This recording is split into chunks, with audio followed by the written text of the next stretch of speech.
Ozi v'zimrat yam vayehi li Yeshua. Ozi v'zimrat yam vayehi li Yeshua. Ozi v'zimrat yam vayehi li Yeshua. Ozi v'zimrat yam vayehi li Yeshua. Ozi v'zimrat yam vayehi li Yeshua. Ozi v'zimrat yam vayehi li Yeshua.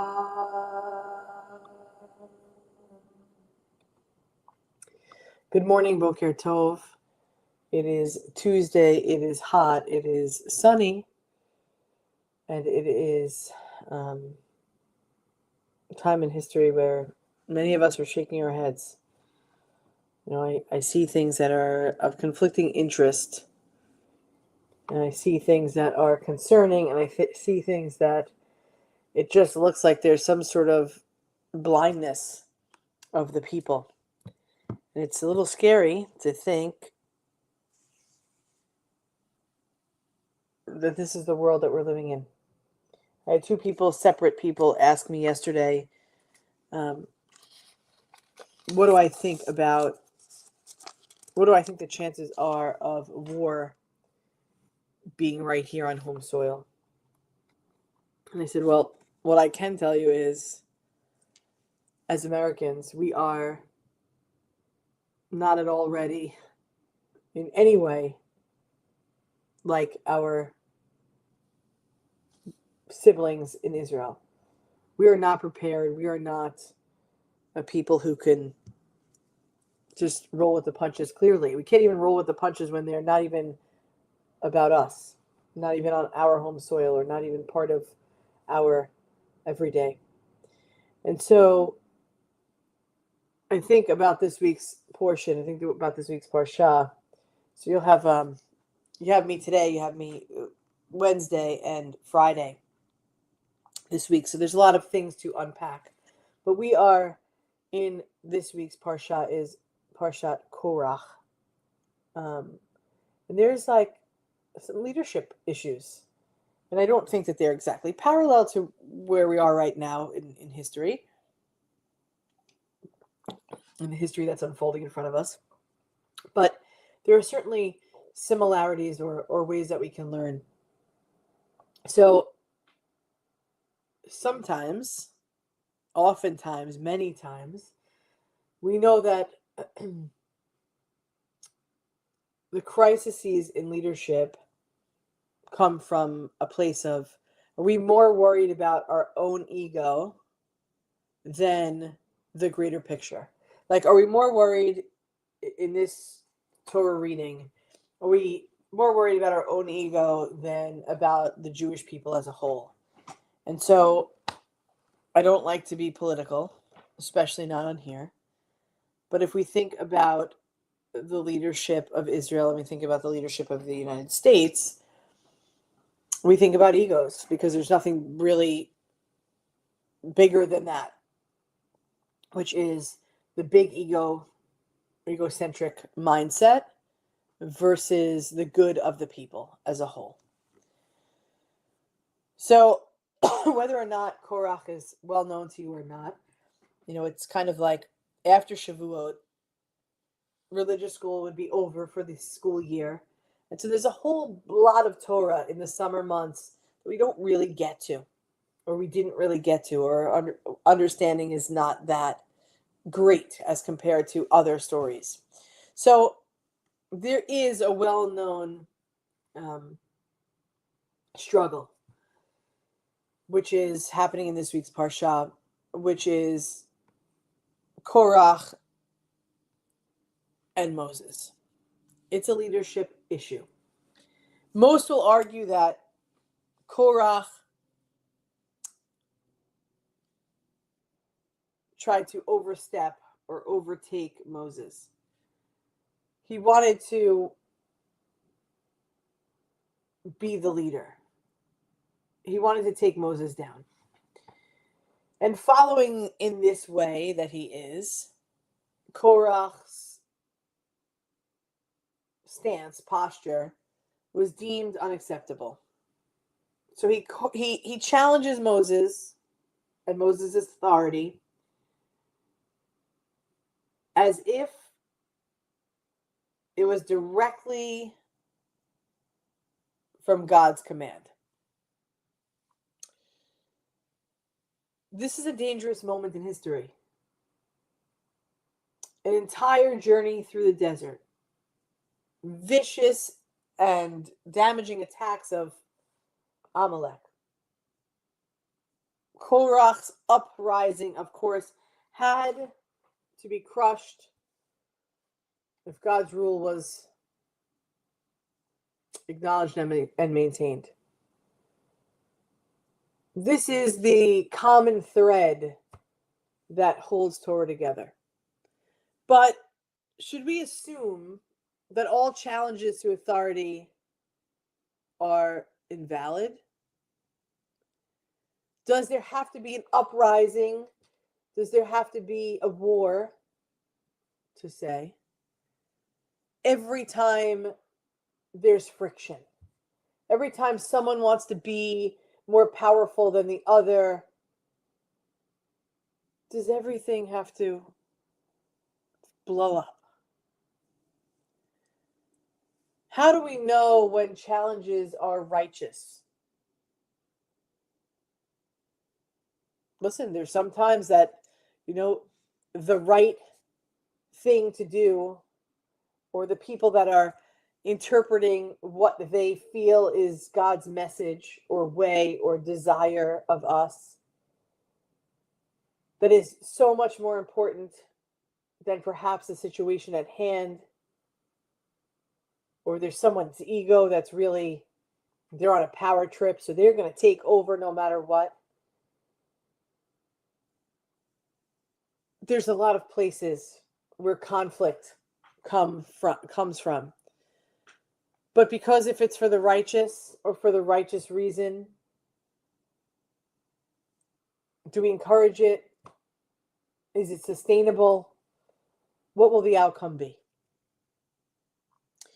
By probing a failed leadership plan, that was the plan of Korach, failing.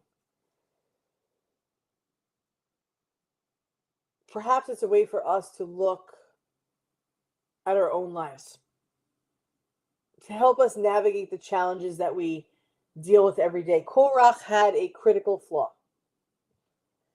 He was a man of the people. He came out of nowhere, maybe. He emerged from the masses of people and gave this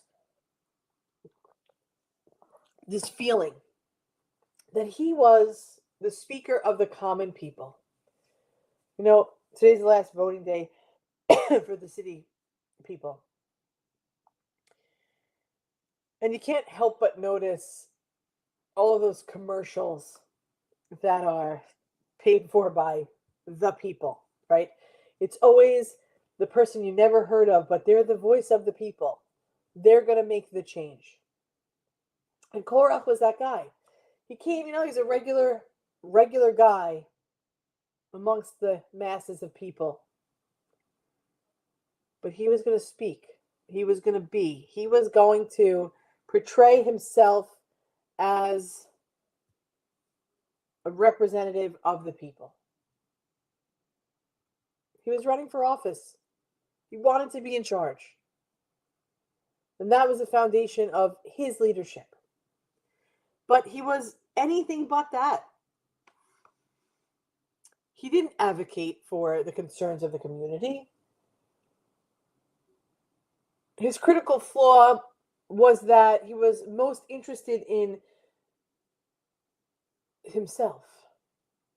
He wanted to ensure a safe and profitable future for the ancient Israelites and, by the extension, of the future of the Jewish people. But he didn't have a relationship with God. We're talking about Torah time here. So let's make sure that our mindset is, of course, flip-flopping between government now and the way we live now and what the people need versus how things transpired and transcended in Torah time. So he didn't have this intimate relationship with oneness with God. His shortcomings were a laundry list of them, and he failed. And like all leaders, Moses also was clearly imperfect. He had character flaws, but he was able to move through them, to overcome some of them in order to leave the people. And as with Korach, when Moses allowed his own self-interest to guide him, he failed as well. Moses only became a successful leader when he learned to place the needs of the others, of the people, ahead of himself.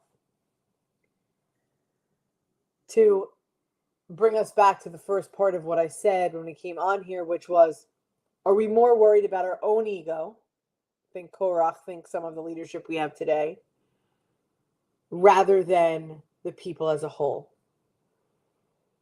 And so Moses' success was that he understood his connection to God, but he understood that he needed to put the people's needs before the needs of himself.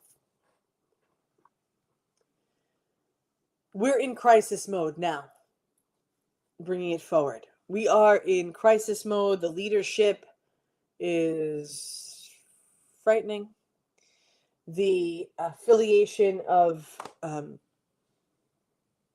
Jews, engagement of Jews,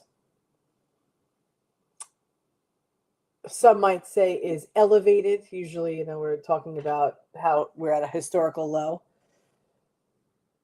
But it almost seems like only a surface level because of what's going on in the Middle East and in Israel. The rise in anti-Semitism.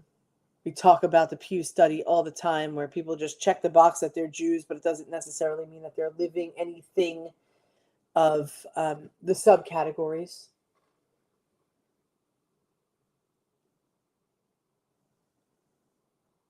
We could even go to say that we are at the most critical time in our journey. This ancient passage of tradition of the Israelites was a journey from freedom from the desert, through the desert. This too is a journey towards freedom. There's leadership, there are egos, there is hate. Torah is our constant reminder that the things that we're going through now are escalated, are found in modernity. They're more modern problems than maybe they were in Torah time. But this isn't new. Struggles in leadership, egos, and people and communication has been from the beginning of time. What we need to learn, we only hope with, it already happened. But if we didn't learn from it, it happens again and again and again. And each level, each time, it is progressively worse, potentially hazardous, tragic. So we learn from the examples of Moses and Korach And we ask ourselves, are we more worried about our own ego than the people as a whole? Than the Jewish people as the whole, than our business, our company, whatever it is? Are we more worried about our own person than the people? I don't think anybody would really admit to such egocentrism. I think, I don't think that they were that kind of people either. But perhaps we're bound to the inability to separate the two. It's hard to find difficult to discern the difference between self and supporting yourself. We also live in this culture that is, you have to do for yourself. You need to be something. You have to work more. You have to reach this new title and this new level. And we're constantly expanding our heads so that somebody's going to tell us that we're doing a good job. You're the best. Inflating our ego. But when it becomes at the expense of another, like the leadership in this country, the leadership in Israel, the leadership in Iran, the leaderships of the world that we live in, there is enough ego that creates a canopy. But instead of a canopy of protection, it's a canopy of isolation. It is a separation of self from the people. The egos are so big they can't even see us. There is no vision of future because they can't see beyond their exploding heads.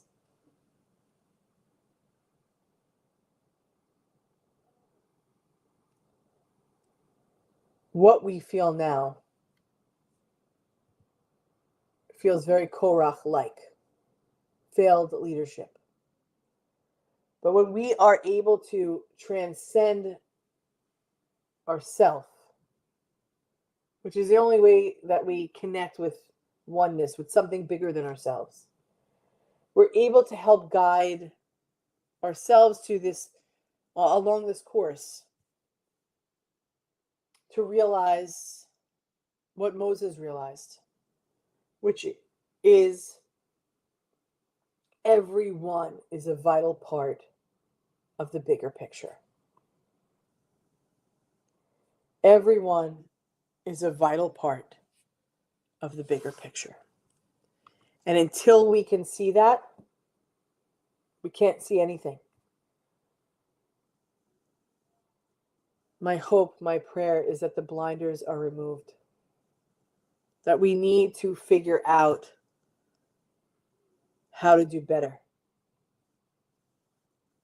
We need to figure out where we can find those big pins so that we can deflate the egocentrism, the dictatorship that is, to remove the blinders of the people that just can't see what's happening in the world.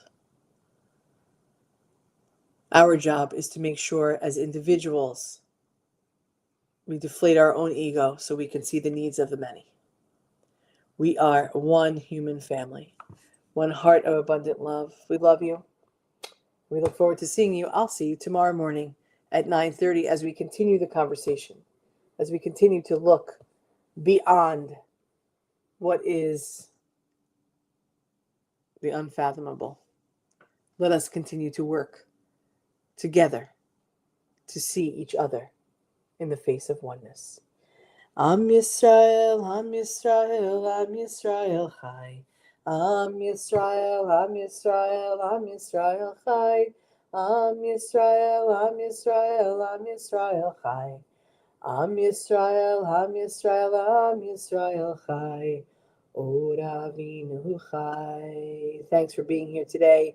Bet, Rabbi J, Lita, Geneva, Susan, Elisa, Linda, let's continue to see each other. See each other for good, for difficult, and for blessing. Have a great day, everybody.